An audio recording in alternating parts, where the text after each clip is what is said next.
Welcome to Magic Arcanum. I'm Ryan Gomez. Behind the scenes is Nicole Burdick, and we're so glad you're here because it's story time. Pirates are one of the 4 major factions in the Lost Caverns of Ixalan, but they have appeared in Magic for a lot longer than that. And so to celebrate Black Friday, today we're going to rank the game's legendary pirates by lore. Why? Because pirates are all about that treasure, baby. And if you want to treasure how you look without spending all of your pieces of 8, check out Into the AM, the sponsor of this video. Black Friday brings out their biggest sale of the year with 30 to 80% off all the way until November 30th. For this video, I was torn between wearing Neon Shores or Vibrant Remembrance because they both capture the theme so well. And that's my favorite part of Into the AM. They've got designs for every style and every occasion.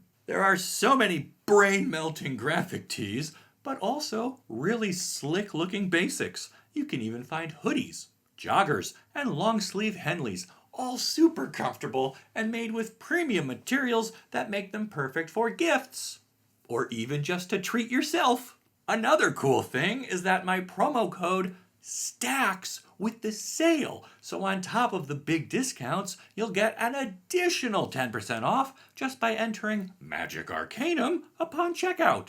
Don't be a landlubber. Click on my link in the description and sail on over to the Black Friday deals from our sponsor, Into the AM. Okay, now let's pour out some rum and rank up some pirates by lore. How does this all work? Well, a legendary pirate in Magic can earn up to 10 points in 4 categories. L stands for legendary, meaning, does this character even deserve a legendary card at all? Did they have an impact on the story? Do they have historical significance? Stuff like that. O stands for otherworldly.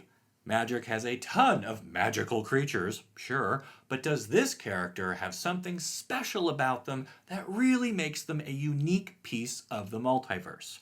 It could be a fun power, an unusual aesthetic, or a simple twist on expectations. R stands for reflection, as in, do the cards showing this character act as a good reflection for what they do in the stories? Characters with more than one card tend to do a bit better here since their actions can be reflected through multiple mechanics or mana costs. But one well-designed card can also earn a lot of points. And E stands for extra, which is different for each episode of Ranked by Lore, depending on what we're talking about. Since we're evaluating pirates, our E stands for booty, a category in which I evaluate how good this pirate is at actually finding and or spending treasure, because at the end of the day, that is a pirate's most iconic feature. Got it?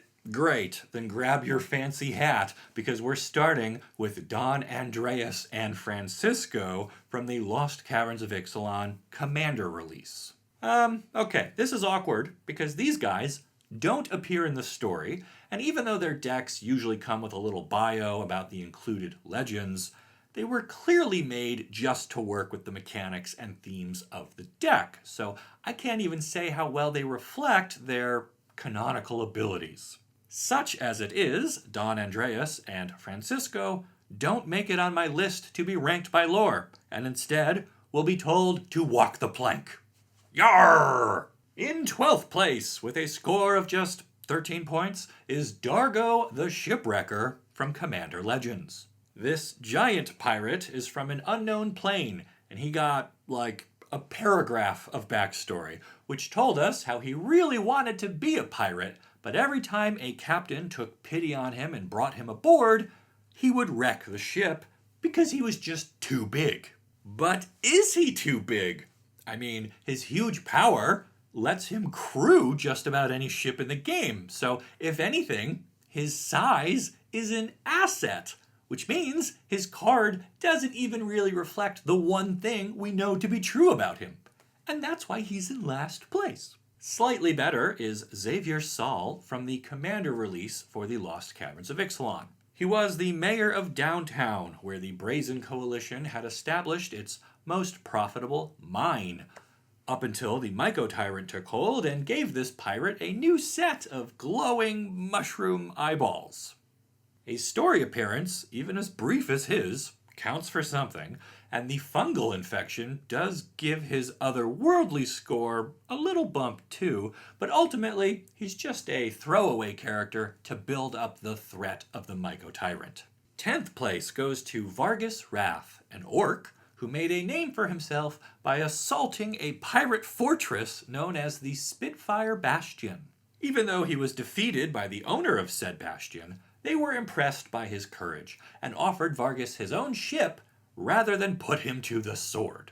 This connects him to a notable legend, but he doesn't actually appear in the story himself, and while his card does boost your pirates, it's one of the few that is clearly designed just for the Commander format, which caps his reflection score. 9th place takes us to Baldur's Gate and puts us nose to tentacle with Captain Ngothrod, a horror pirate, but not a horrible pirate. To be honest, it's hard to evaluate the reflection of a character from another intellectual property, especially one that's a role-playing game where just about anything can happen.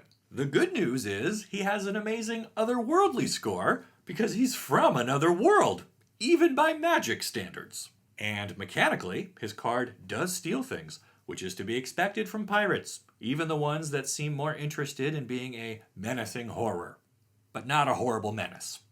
8th place brings us back to Ixalan with Captain Lannery Storm. She's described as a slippery swashbuckler, but we're also told that she finds more delight in sailing, exploration, and the freedom of the sea than in piracy proper. This appears to remain true with her newest card, in which she is seeking cosmium, a magical mineral found in the deep caverns of Ixalan. Claiming it is arguably fair game, which is a far cry from, piracy. Her original card does make and care about treasure, though, and she's got a whole fleet named after her, so her overall scores are decent, just not impressive enough to climb out of the bottom third of the list. While we're still down here, I'm going to toss in a spectral shout-out to the Grim Captain from the Lost Caverns of Ixalan. He does not appear in the story, and instead is more of a fun build-around card that requires representation from the 4 key factions of the plane, and as such, he doesn't feel like a distinct character so much as a grim reminder of what Ixalan is all about. Plus, he's only a legendary pirate on the back of a transforming artifact, so I am well within my rights to not include him in the rankings, but I also know there will be some salty scalawags in the comments if I don't at least give him an honorable mention. In 7th place, we find Zara from the plane of Kaladesh. She didn't appear in the story, but she got a little write-up to go along with her card in Commander Legends, which told us about how she recruited a bunch of people to help the Renegades overthrow the consulate during the events of Aether Revolt. And her card does reflect those actions, even if they happened off-screen. Or off-page? Whatever, you know what I mean. In 6th place, we find Captain Ripley Vance, who built herself an island fortress on the plain of Ixalan. That is the Spitfire Bastion that Vargas assaulted earlier in the list, and it was carved from rock by the cannons Ripley liberated from every other ship she defeated in naval combat. She loves a big boom, and really embraced it as part of her whole look, but she also knows how to get serious when the situation calls for it. In the story, she is concerned about the problems at the downtown mine and dispatches some other pirates to investigate, which connects her to the main narrative. Okay, we are halfway through this list. How's your booty holding up? Yeah, mine too. Maybe it's not going to be a pirate's life for me after all. Anyway, in 5th place, we sail to Dominaria to encounter some version of Ramirez Di Pietro. He was a boastful pirate with a baby face, who claimed to have once drank from a fountain of youth, among many other tall tales. Unfortunately, it's hard to tell how well his cards reflect his exploits, since so many of them are shrouded in mystery, or lost to legend at this point. We are left with a ghost who seems to enjoy being a pirate just as much as when he was alive, and between making treasure, slipping by blockers, striking first, and casting stolen cards from exile later, he really knows how to shiver my timbers. To go above Ramirez, we'll need a skyship from Kaladesh, and fortunately, Kari Zev brought hers to claim 4th place. She's got a well-rounded score on account of being a skyship pirate with a monkey companion, and she was a significant player in the Aether Revolt story, which justifies a respectable legendary number, 2. And her expertise lets you steal something and cast something without paying for it, which both feel appropriate for a pirate. For 3rd place, we go back to Ixalan for the high-flying tag team Malcolm and Breeches. They served under Vraska on our first visit to the plane, and in the Lost Caverns, they discovered and then defeated the Myco Tyrant. At least for the time being. Of the two, Breeches seems to care more about treasure and shiny things, while Malcolm exhibits the qualities of a loyal crewmate, and they both have cards that reflect their personalities and abilities quite well. They also push that otherworldly boundary, being a blue-furred goblin monkey and a siren with an entrancing voice, perfect for putting marks at ease while their riches get plundered. Malcolm and Breeches are solid pirates, and we probably have not seen the last of them in the Magic story, but there's still room for someone nimble to climb a little bit higher on the list. Enter Ragavan, who not only steals the top card of your deck, he pretty much steals wins, too.